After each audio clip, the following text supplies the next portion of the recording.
El otro aviso tiene que ver con los invitados. Hay dos actividades que ahorita nos preocupan mucho con el futuro, que es Semana Santa y la siguiente aniversario. Como ya se mencionó, pues estamos buscando traer a más personas al Evangelio, a la iglesia, a estar entre nosotros, para también, de alguna manera, que sean ellos también parte de nuestra ofrenda que llevamos al Señor en ese día. Así que, pues a los que tenemos en mente, sigamos orando por ellos, sigamos pues contactándolos, invitándolos, y esperemos que el Señor haga esa obra. Bueno, el pasaje de hoy es Génesis 3, versículos 1 al 5. Ya llegamos a esa parte escabrosa de las Escrituras, donde vemos el pecado entrar en acción, con todas sus consecuencias. Pero en el día de hoy no estamos llegando aún a ese punto, sino a lo que generalmente sucede previo al pecado, que es la tentación.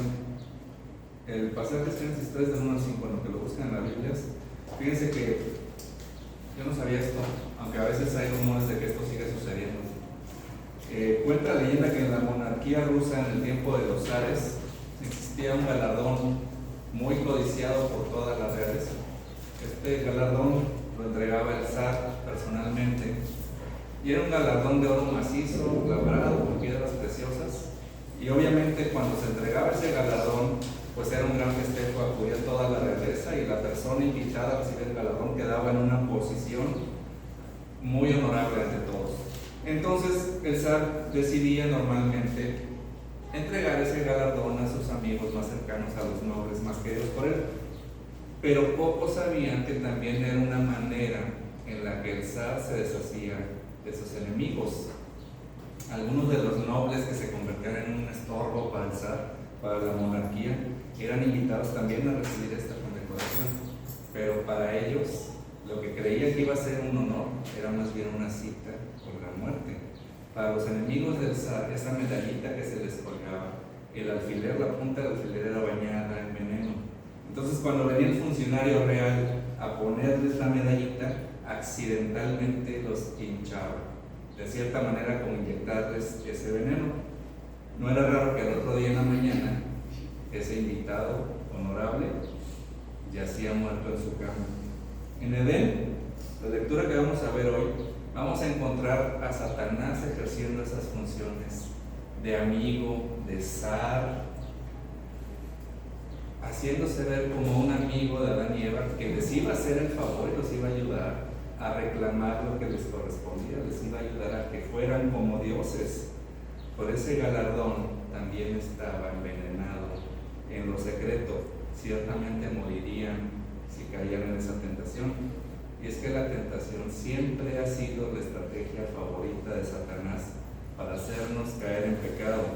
Así que desde entonces le he estado usando una y otra vez a lo largo de la historia. Probablemente nosotros ya hemos caído en esas una y otra vez, pero por eso el Señor ha considerado bueno dejar a través de Moisés la estrategia que utilizó y que utiliza también hoy en día con nosotros Satanás. Pero no solo Satanás, sino está detrás de cada tentación que nosotros tengamos, y que no necesariamente esté involucrado Satanás detrás de ello. Si ya tiene el pasaje, vamos a leerlo, Génesis 3, versículos 1 al 5, lo leemos de manera alternada como es usual. Dice la palabra de Dios: la serpiente era más astuta que cualquiera de los animales del campo que el Señor Dios había hecho, y dijo a la mujer: con que Dios les ha dicho, no comerán de ningún árbol del huerto.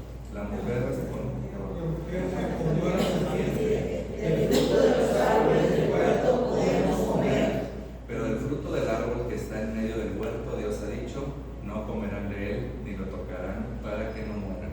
Y la serpiente dijo a la mujer: ciertamente no morirán, pues Dios sabe que el día que de él coman, se les abrirán los ojos, y ustedes serán como Dios, conociendo bien y mal.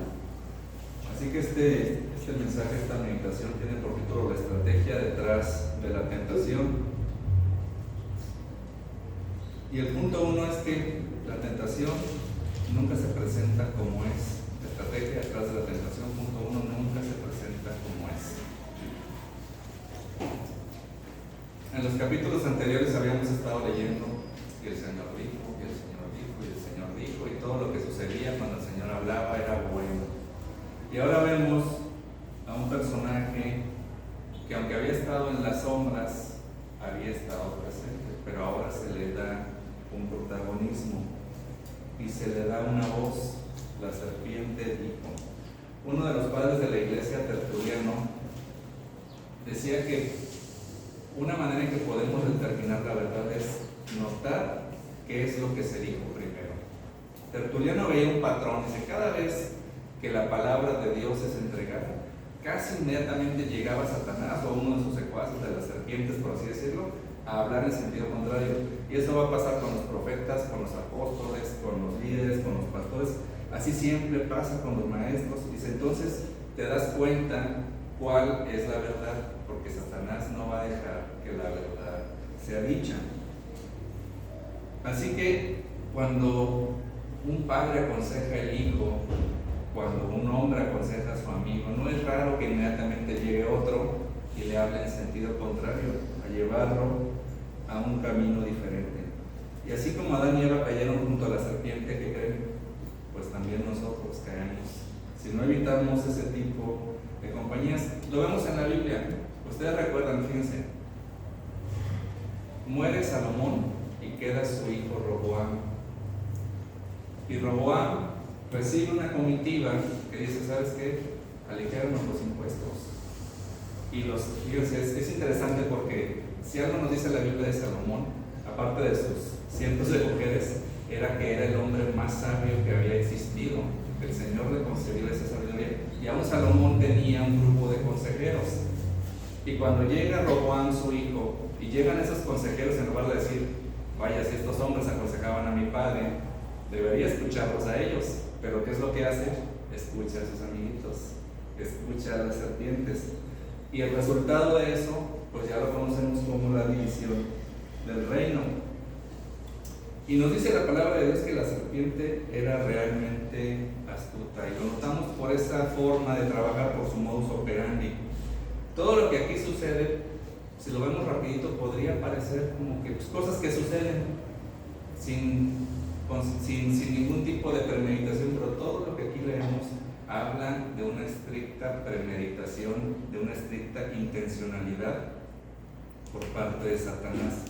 Lo primero que sabemos es que no era una mera serpiente. O sea, la palabra de Dios nos dice más adelante que no era una mera serpiente. De hecho, normalmente dentro de los títulos de Satanás está la serpiente antigua, el dragón, etc. Aspectos que denotan ese suceso en Edén.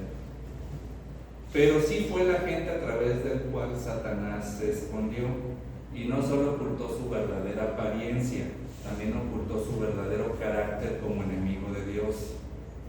Satanás no llega diciendo, ¿sabes qué? Yo también ya tuve pleitos con el Señor y me fue así, me fue así. No, él no fue a decir eso. Ahora, nosotros normalmente pensamos, cuando vemos, no sé a quién le gusta aquí las películas de terror, pero Satanás no se va a presentar como la monja, no se va a presentar como Freddy Krueger, no se va a presentar como el payaso de eso. Va a agarrar un aspecto encantador, como en este caso vimos entre semana en el grupo de amistad, que era el aspecto previo de la serpiente. Si hoy en día se nos apareciera, no va a aparecer también con esa apariencia terrible, va a aparecer tal vez como nuestro mejor amigo, como nuestro compañero del trabajo, va a aparecer con un mal consejo de quien menos lo esperamos, y eso es lo que va a hacer que de cierta manera empecemos a prestarle oído. Ahora, traigamos como contexto un poco de lo que habíamos estado estudiando en las pasadas semanas. El hombre como imagen de Dios, hecho muy bueno, no tenía dentro de sí ninguna semilla de maldad. El hombre de manera natural no iba a pecar, necesitaba un agente externo que viniera a andarlo tentando. Ese no es el caso de nosotros. Nosotros ya no estamos en esa posición en que estaba Adán, en que estaba Eva. Y es la misma posición en la que estuvo nuestro Señor Jesucristo en el desierto. De manera natural, nuestro Señor tampoco tenía esa capacidad de pecar. Tuvo que venir Satanás a intentar la misma estrategia. Y podemos hacer un paralelo entre las dos respuestas y las dos reacciones de Adán y Eva y de nuestro Señor Jesucristo. Pero el objetivo de Satanás tanto en Edén como hoy en día, como en el desierto, es atraer a sus enemigos al pecado. Y obviamente el resultado de llevar a sus enemigos al pecado es separarlos de Dios, que es la fuente de toda vida. Así que realmente lo que busca Satanás no es nada más andar vacilando y cotorreando a la gente, sino lo que está buscando es asesinarlos, alejarlos de Dios. Por eso nuestro Señor Jesucristo habla de esa manera en ese término frente a los fariseos, cuando los confronta en Juan 8:44, lo tiene en su hojita. Ustedes son de su padre el diablo y quieren hacer los deseos de su padre. Él fue un asesino desde el principio, o desde el Génesis, si queremos decirlo, y no se ha mantenido en la verdad porque no hay verdad en él. Él ha sido así desde el principio.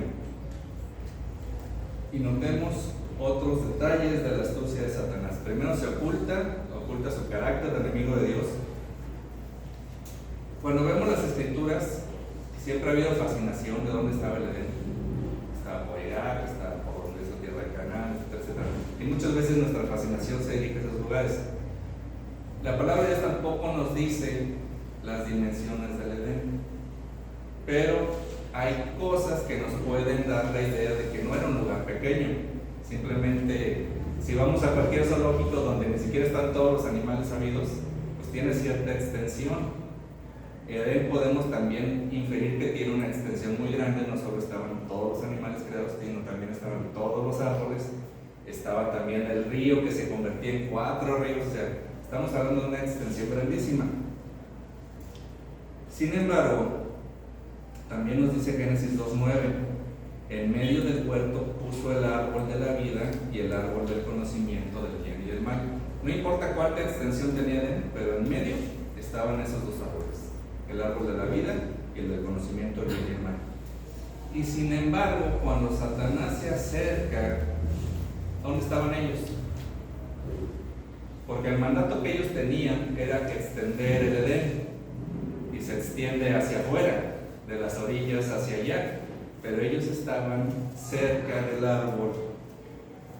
Pudiéramos creer que ellos ya se estaban poniendo en una posición que facilitaba la tentación, o puede ser que no, que de manera natural tenían que pasar por ahí porque era el centro, pero Satanás los estaba esperando ahí para tentarlos, para que no tuvieran el tiempo suficiente. Muchas veces lo que nos impide pecar no es que nos falten ganas, muchas veces lo que nos impide pecar es que nos falta la oportunidad de pecar. Muchas veces ya sabemos de qué manera queremos pecar, sin embargo no se dan las condiciones. El Señor impide de cierta manera que pequemos. Aquí en este caso, Satanás encuentra a Adán y a Eva cerca del árbol, donde no iban a tener ningún tiempo de reflexión, para que en cuanto tuvieran el deseo pudieran obrar y caer. Otra cosa, parte de su mandato era estar cuidando y guardando el Edén, y si bien no había sucedido aún nada, debían estar en una situación de expectativa de algo que pudiera suceder. Y cuando llega alguien hablando mal del Señor, ellos no lo consideran, no se inflaman en enojo por el nombre del Señor, empiezan a platicar con esa persona. Además, Satanás se da cuenta por la respuesta de la mujer que algo no se había entendido correctamente. Una cosa que podemos ver desde aquí ya es que lo que hacemos en nuestro día a día no debe generar un punto de apoyo para que la tentación obre.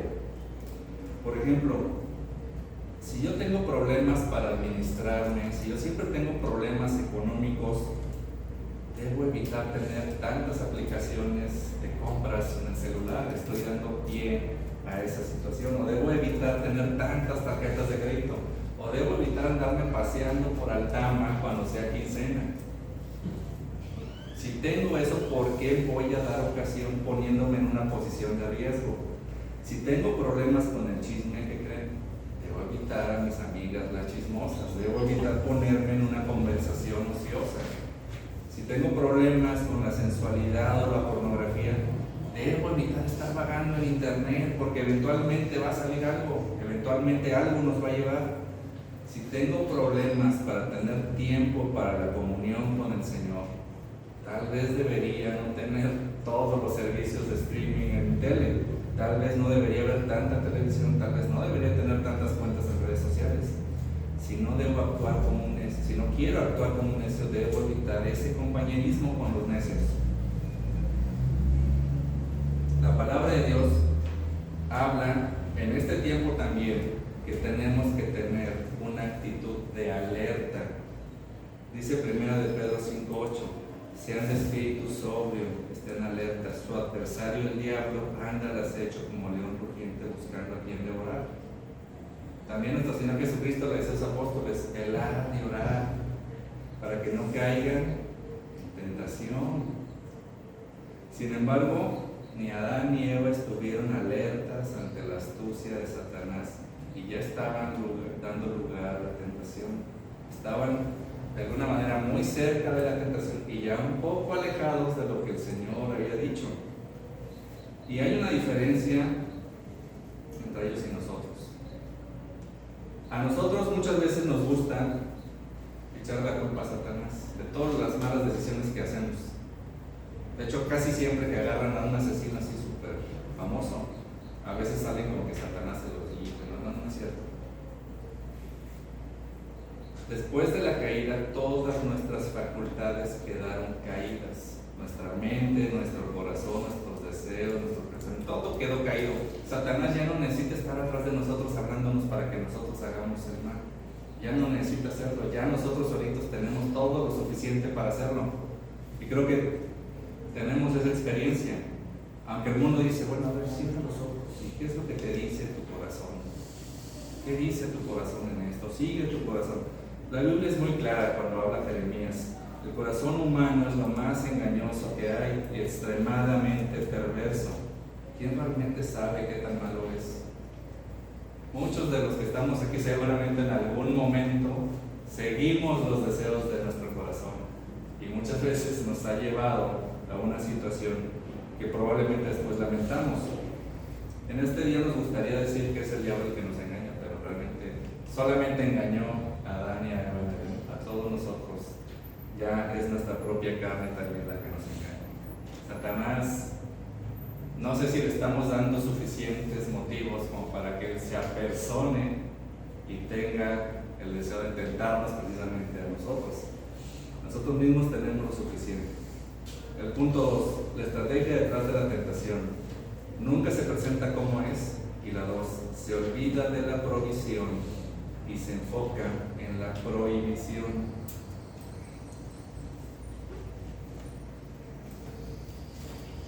En las pasadas semanas hemos estado viendo la cantidad de cosas que hizo el Señor por Adán y después también por Eva. Cantidad de cosas. Todo lo que creó básicamente era para el hombre. Pero Satanás con una sola pregunta quita el foco de atención de todas las benevolencias del Señor y lo pone en la única cosa que podría parecer extraña, una prohibición. El objetivo de Satanás era aislar esa prohibición temporal y separarla de todos los actos de amor que el Señor había estado teniendo para que esa petición, esa ordenanza pareciera irrazonable, pareciera sin sentido. Como Satanás dice, oye, pues si el Señor te ama tanto, ¿por qué te prohíbe lo que te puede hacer un bien? ¿Por qué te prohíbe lo que te puede hacer feliz? Satanás quiere insinuar con esa pregunta crueldad en el Señor y por eso se expresa con una pregunta de sorpresa, como si fuera algo increíble. Es como si le dijera, oye, a ver, me estás diciendo que a todos los animales les digo, pueden comer de cualquier árbol y de cualquier planta, y a ti que te ama tanto, te ha prohibido comer de los árboles. ¿Es eso? De hecho, la versión NTV lo traduce, yo creo que de una manera más clara. La versión NTV dice, ¿de veras Dios les dijo que no deben comer del fruto de ninguno de los árboles del huerto? O sea, ¿de veras estamos locos todos o qué está pasando? ¿Cómo puede ser eso? No tiene sentido. Nada más le faltó decir, aunque está implícito entre líneas, no puede ser eso un Dios bueno. El objetivo de Satanás es hacer que el hombre, teniendo todo, esté descontento de su estado actual. Como que él pudiera tener algo mejor y por culpa de Dios no lo está pudiendo tener. Pero recordemos que el árbol no era más que un recordatorio puesto en Edén, un recordatorio de que ellos no eran los creadores, sino eran las criaturas con las que Dios tenía un reclamo legítimo de obediencia y que ellos tenían responsabilidades ante Él bajo el pacto que también el Señor ya había establecido con Adán. Y recordemos que el Señor se puso al nivel de Adán para entrar en un pacto con Él. No es que sean iguales, de ninguna manera, nunca son iguales. Y por eso el salmista entrega un antídoto, por así decirlo, para el veneno de Satanás, de la inconformidad, de la ingratitud, que en este momento ya empezaba a surgir en la mujer. Dice el salmista en el Salmo 103, versículos 1 y 2: bendice alma mía al Señor y bendiga todo mi ser su santo nombre. Bendice alma mía al Señor y no olvides ninguno de sus beneficios, no olvides ninguna de sus bondades. El hombre peca cuando no reconoce las bendiciones que el Señor le ha dado. Y lo siguiente que hace cuando el hombre no reconoce al Señor como el dador de sus bendiciones es atribuírselas a sí mismo. Lo vemos en el caso de Daniel cuando narra esta profecía hacia Nabucodonosor, donde Nabucodonosor dice: qué imperio tan chido he levantado para mi gloria. Y aquí lo vemos también en 1 Corintios, porque esto no es exclusivo de los reyes y gobernantes. Dice Pablo a los Corintios: ¿quién te distingue? ¿Qué tienes que no recibiste?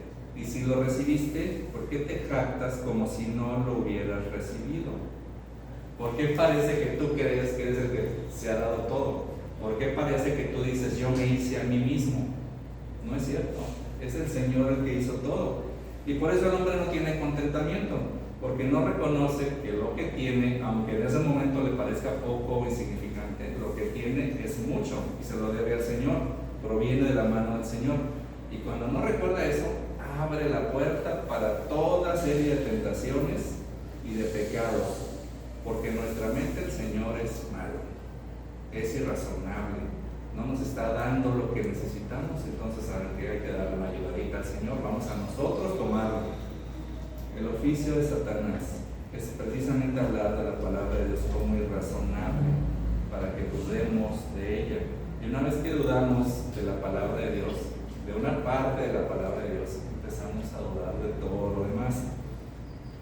Hoy en día la serpiente nos sigue hablando, le sigue hablando al cristiano, le sigue diciendo: oye, ha dicho Dios que no da por inocente al pecador y que aborrece al pecado. Vean, normalmente ¿qué se dice?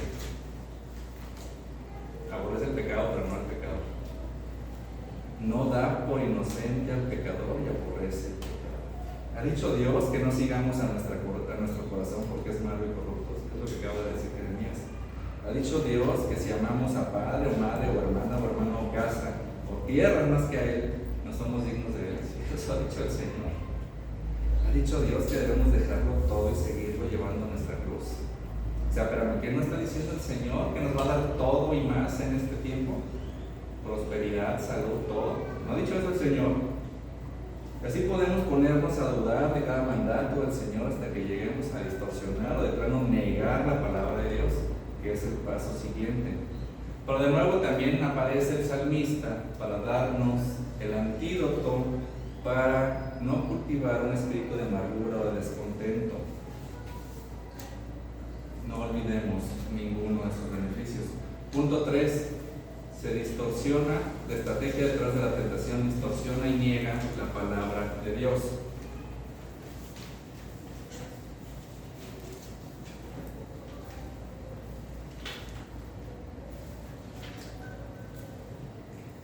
Es tan grave distorsionar como negar la palabra de Dios.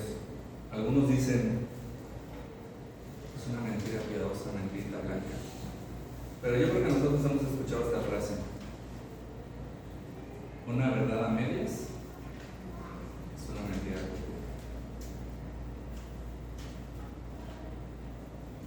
Hemos visto en las películas cuando se quiere asaltar una fortaleza, siempre se busca el punto débil de esa fortaleza. Un drenaje, alguna grieta, algún tiempo de fiesta que haya habido en el interior. Satanás observa con cautela dónde hay una brecha en el hombre y la mujer para saber cómo puede entrar con mayor facilidad. Eso hizo Satanás, buscando el contacto, la plática con Eva, encontrar el punto débil, y vaya que lo encontró. La serpiente notó en la respuesta que ella no tenía un conocimiento fiel del mandato que el Señor había dado, y lo que no conocía Eva la puso en un lugar vulnerable al engaño. Satanás se enfocó en la mujer no porque fuera más débil intelectualmente, no porque fuera más fácil de engañar por sí misma, sino porque ella no recibió la orden directamente de Dios, sino a través de Adán. Tal vez Satanás, al observar a Adán, se dio cuenta que no había hecho una buena labor de comunicación con Eva, y lo podemos inferir por estas dos razones. Eva dice, y nos vemos, del fruto de los árboles del huerto podemos comer, pero del fruto del árbol que está en medio del huerto, Dios ha dicho, no comerán de él ni lo tocarán. Notemos que había dos árboles que eran diferentes a todos los demás, que estaban en medio del huerto. El Señor los menciona por nombre. Eva solamente habla de uno y no lo menciona de nombre. ¿Qué será? También agrega, ni lo tocarán. Eso no lo dijo Dios. Podemos asumir que tal vez lo dijo Adán. Tal vez Adán, buscando proteger a la mujer, dijo, bueno, vamos a poner una cerca, como vimos en los estudios de grupos de amistad. Vamos a poner otras cosas. ¿Sabes qué? Ni toques el tronco, ni te acerques, ni vayas a ciertas horas, o no vayas sola cerca del árbol. No sé, tal vez eso pensó, y tal vez ni siquiera dijo, no le va a dar ni el nombre para que no se le vaya a antojar más. No sé, solo podemos especular. Lo que sí sabía Satanás es que Eva no conocía claramente el mandato que el Señor le había dado. Y ese es el riesgo de medio conocer o distorsionar la palabra de Dios. Hay una historia que no es tan conocida, algunos probablemente la conozcan, del juez Jefté y su única hija. En el tiempo de los jueces, el Señor levantó varios libertadores para el pueblo de Israel. Y uno de esos fue Jefté, y Jefté, ese no lo tienen en su hojita, pero lo van a tener acá proyectado, porque lo tienen. Y Jefté hizo un voto al Señor y dijo, si en verdad entregas en mis manos a los amonitas, sucederá que cualquiera que salga de las puertas de mi casa a recibirme cuando yo vuelva en paz de los amonitas será del Señor, y lo ofreceré como holocausto.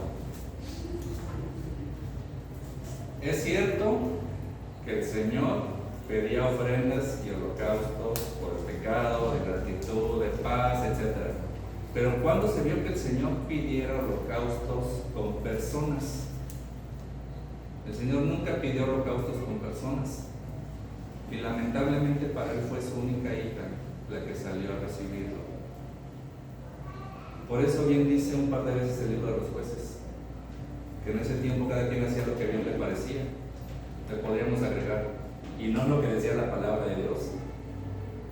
Y también notemos, y es para los varones, la ignorancia de Eva de lo que exactamente Dios dijo era realmente la responsabilidad de Adán. Él hizo un mal trabajo con Eva. Él hizo un mal trabajo al no familiarizar bien a su esposa con la palabra de Dios. Aún hoy, ya de este lado de la caída, ¿de quién es la responsabilidad dentro del hogar? Del varón. ¿De quién es la responsabilidad de ser la guía espiritual en casa? Del varón. Lo que Adán no explica con precisión, sea que Adán lo haya agregado, o sea que Eva lo haya agregado, Adán no corrige y crea un lugar vulnerable en el que Satanás podía atacar y atacó y atacará, sin quitarle la responsabilidad a Eva. De nuevo, El salmista nos da también la manera de evitar el engaño y por consiguiente la tentación que nos lleve al pecado. Salmo 119:11. En mi corazón he atesorado tu palabra. ¿Para qué? Para no pecar contra ti. En la medida que atesoremos la palabra del Señor y que realmente la palabra del Señor tenga un valor para nosotros, todo lo demás no va a ser tan valioso. Si para mí la palabra de Dios es mi tesoro, cualquier tentación que venga no va a ser tentadora. La voy a ignorar porque para mí es más valiosa la palabra de Dios. Para mí es más valioso tener una comunión con el Señor. Para mí es importante reconocer que aunque no tenga esto que me está tentando, el Señor sí me ha dado una serie de cosas importantes que hablan de su bondad y de su fidelidad y de su misericordia. Así que una de las mayores distorsiones en nuestro tiempo es cuando no entendemos quién es verdaderamente Dios, cuando creemos que Dios es un Dios de amor. Recordemos que en la tentación de Satanás había algo de verdad, pero mucho de mentira. Y la tentación de Satanás hoy en día es: Dios es un Dios de amor, y no decir todo lo demás.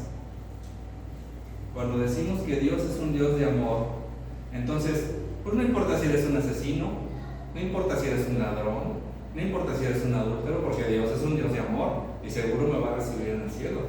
Dios es un Dios de amor, pero eso no es lo que dice la palabra de Dios. Dice 1 Corintios 6, 9 al 10. ¿O no saben que los injustos no heredarán el reino de Dios? No se dejen engañar. Ni los inmorales, ni los idólatras, ni los adúlteros, ni los afeminados, ni los homosexuales, ni los ladrones, ni los avaros, ni los borrachos, ni los difamadores, ni los estafadores heredarán el reino de Dios. 2 veces: no heredarán el reino de Dios, dice este mismo pasaje. Y Satanás dice: no, no es cierto. Ciertamente no morirá. Ciertamente no morirá porque Dios es un Dios de amor. Él promete esa impunidad a la mujer, pero la palabra de Dios es clara, dice: no se dejen engañar, estén alerta. Satanás está buscando a quien llevarse entre las patas, a quien devorar. No minimicemos y no distorsionemos, y como vimos en Apocalipsis, ni agreguemos ni quitemos a la palabra y a las ordenanzas de Dios. Satanás y nuestra carne siempre van a querer quitarle autoridad a la palabra de Dios. Y si consigue convencernos, entonces su batalla está prácticamente ganada sobre nosotros. Satanás quiere que veamos el pecado como algo bueno que nos merecemos y que un Dios malo no quiere que tengamos. Su mentira es: el pecado no es malo y Dios no es bueno. Pero hermanos, el mayor acto de amor que podemos tener con las personas es advertirles precisamente de ese juicio venidero, decirles: ciertamente vas a perdición si continúas por este camino. Consecuentarles el pecado, hacerles segunda o no meternos con ellos porque no quiero tener problemas, no nos están haciendo muy diferentes a Satanás. En el fondo y en el resultado final, no nos está haciendo muy diferentes a Satanás. Estamos enviando gente a su perdición porque no hemos querido meternos en problemas. Y si de verdad amamos a las personas y de verdad amamos a Dios, es nuestro deber decir lo que sí dice las Escrituras y corregir lo que no dice las Escrituras para llevarlos al arrepentimiento y a la comunión con Dios en Cristo. Y para los que ya somos creyentes, también hay una palabra de advertencia aquí. Todos aquí tenemos debilidades, todos aquí tenemos algún pecado con el que batallamos más. Si tienes algo en lo que eres más débil, es precisamente por donde Satanás va a estar intentando abrir la brecha. Y si no intenta de una manera, va a esperar y va a intentar por otro lado. Velar y orar donde el muro sea más bajo, por ahí tratará de escabullirse. Vamos al último punto. La estrategia detrás de la tentación nunca se presenta como es. Se olvida de la provisión y se enfoca en la prohibición. distorsiona y niega la palabra de Dios. Y 4, deshonra el nombre del Señor. Deshonra el nombre del Señor. Dice el versículo 5, Dios sabe que el día que de él coman se les abrirá los ojos y ustedes serán como Dios, conociendo el bien y el mal. En alguna ocasión, algunos de ustedes tal vez hayan escuchado de un predicador que es bastante famoso, Paul Washer. En alguna ocasión estaba en medio de un grupo y se le acerca un amigo, le dice: oye, préstame tus carros. Ah, sí, te dijo, vas a poner, te da llaves. Y todos los que estaban aquí se sorprenden. O sea, espérame, no le dijiste no le preguntaste a dónde iba, para qué quería el carro, cuánto tiempo iba a tardar, no preguntaste nada, ¿por qué? Y le contestó: no necesito conocer cada detalle, porque conozco el carácter de la persona a la que se lo di. En las historias del Antiguo Testamento, nadie ejemplifica mejor la confianza en el Señor que Job. Bueno, José también, pero hoy les traigo el de Job. La mayoría de nosotros conocemos su historia. Eso no viene en su hojita, pero va a estar aquí. Por si de repente no se nos pierde a manera de recordatorio, hubo un hombre en la tierra de Uz llamado Job. Aquel hombre, fíjense, era intachable, recto, temeroso de Dios y apartado del mal. Le nacieron 7 hijos y 3 hijas. Su hacienda era de 7,000 ovejas, 3,000 camellos, 500 yuntas de bueyes, 500 asnas y muchísima servidumbre. Aquel hombre era el más grande de todos los hijos de Oriente. Era un hombre poderosísimo y también era intachable, agradable a los ojos de Dios. Vemos en la historia de Job que Dios se deleitaba al mirarlo. Pero un día, en un solo día, Job perdió prácticamente todo, creo yo, menos 3 siervos, que eran los que les vinieron avisando uno a uno. Todos murieron menos yo, que vine a avisarte. Y así decía casi todas las buenas noticias que iban llegando. Perdió todo eso que leímos: 7,000 ovejas, 3,000 camellos. Olvídense de esos 7 hijos y 3 hijas. Y aparte su prestigio, porque inmediatamente llegaron sus amigos a lo que poco que le quedaba, a pisotearlo también. Nosotros conocemos la historia de Job porque conocemos los entretelones que dieron lugar a esa situación. El autor nos lleva al espacio celestial a conocer el designio para que Job fuera tentado. Y cuando todo esto sucede, Job menciona una de las frases más conocidas de la palabra de Dios: desnudo salí del vientre de mi madre y desnudo volveré allá. Jehová dio, Jehová quitó. Sea el nombre de Jehová bendito. En todo esto no pecó Job. ¿Y por qué no pecó Job? Porque no atribuyó a Dios despropósito alguno. Job podía estar seguro: no sé por qué me está pasando eso. Él sabía cómo era su condición delante de Dios.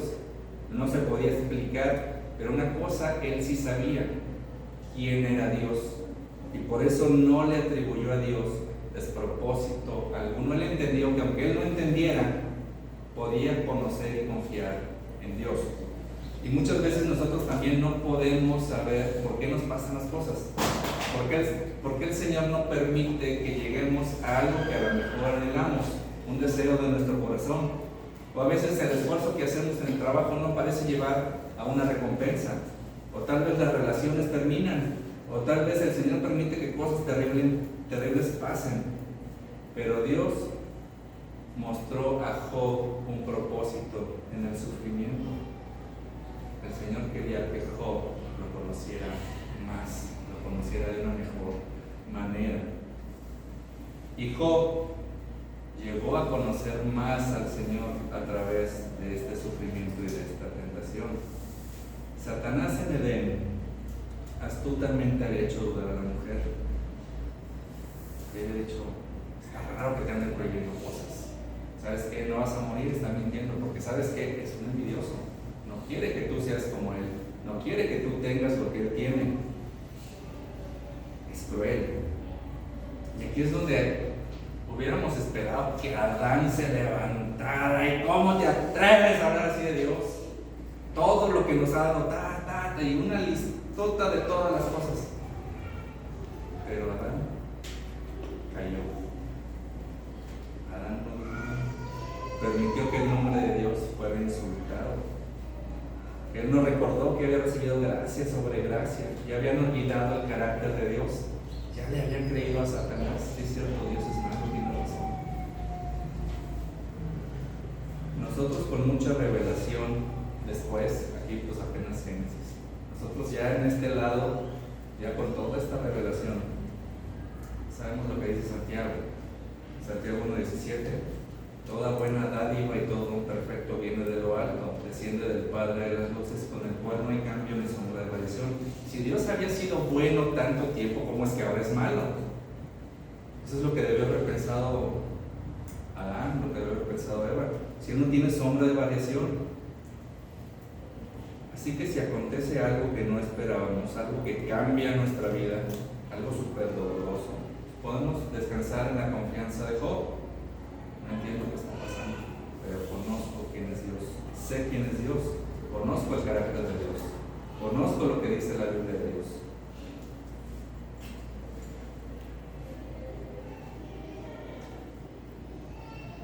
Fíjense, ellos tenían la oportunidad de esperar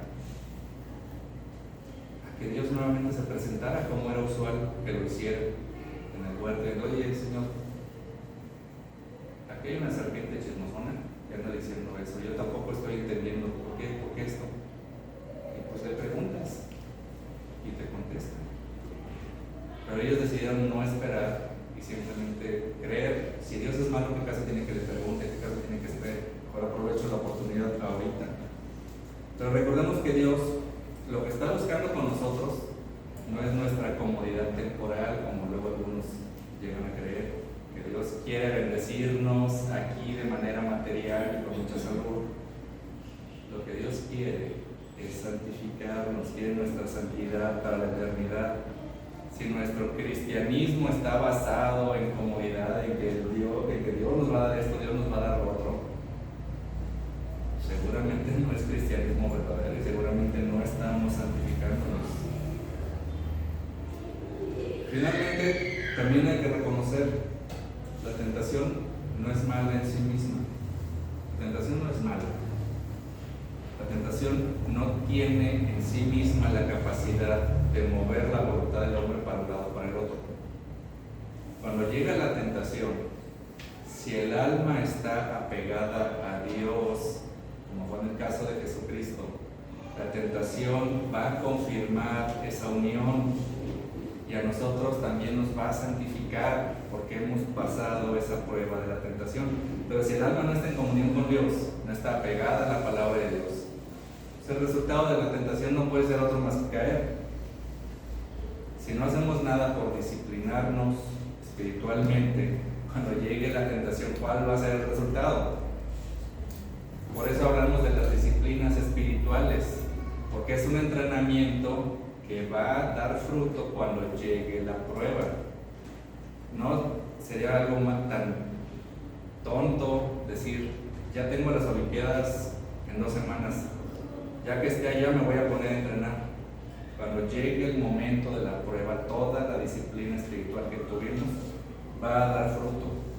Por eso dice Santiago 1:12, bienaventurado el hombre que persevera, que se mantiene constante bajo la prueba, porque una vez que ha sido aprobado, recibirá la corona de la vida que el Señor ha prometido a los que le aman.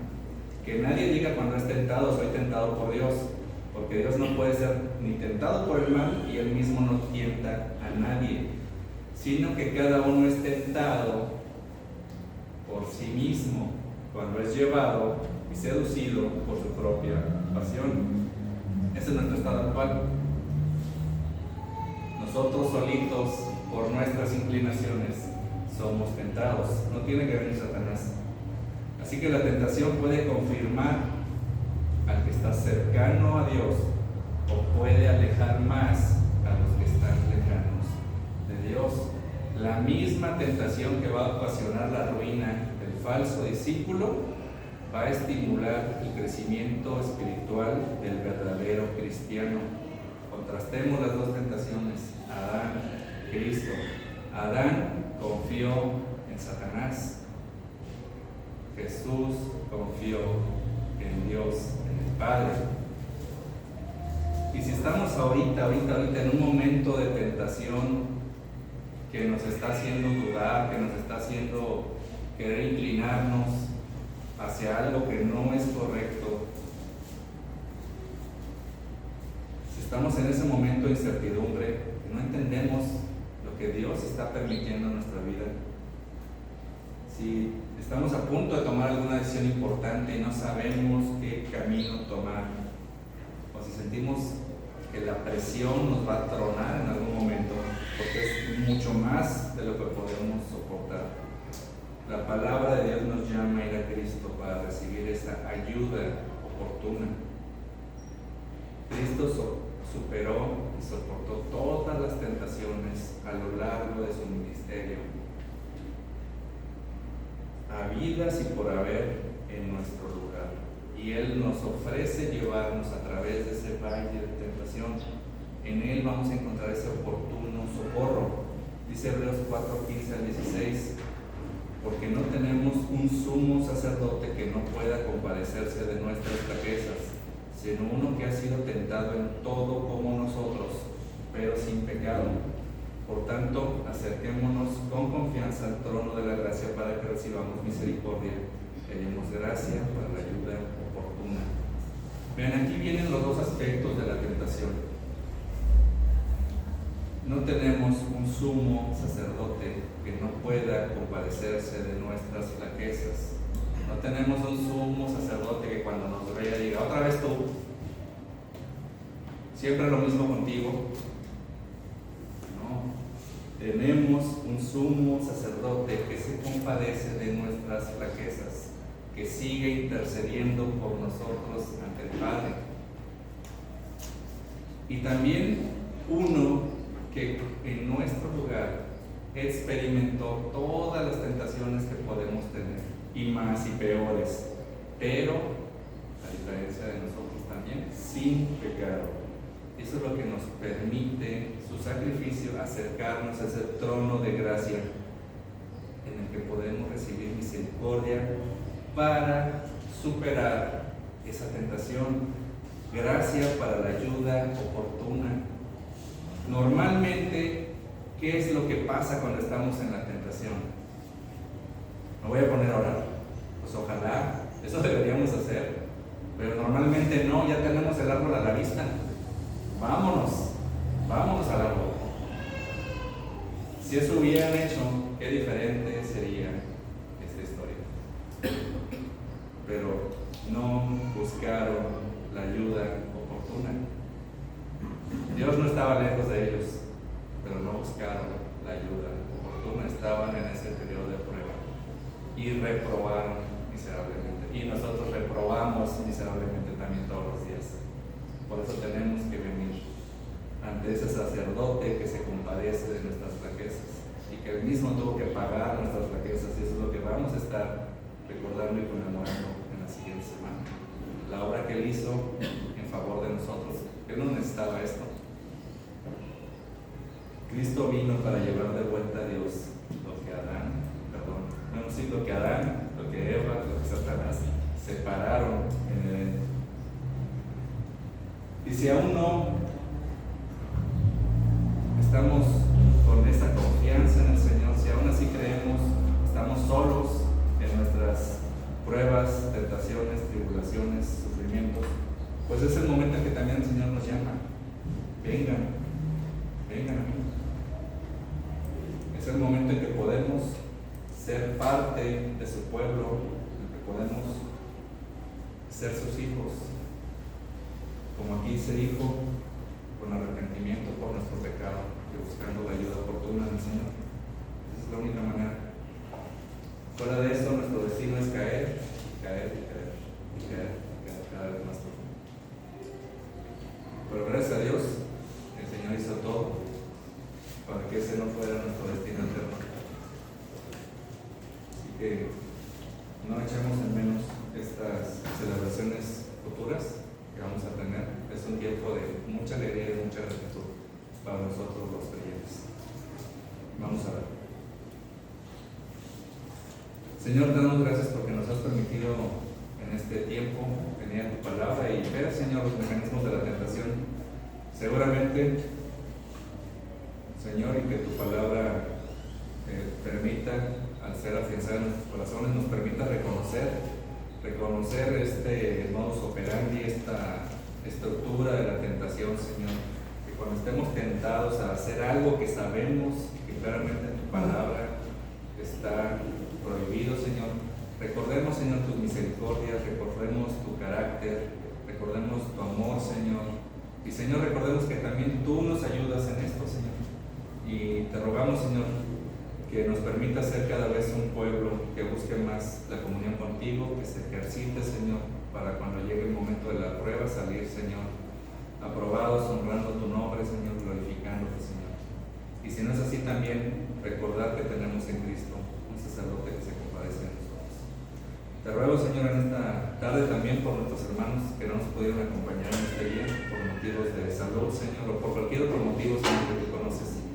Te rogamos seas con ellos, establezcas, Señor, sus cuerpos, su salud, y también a nosotros al salir de aquí, Señor, que nos lleves, Señor, con tu palabra en el corazón y también que nos hagas seguir meditando en ella.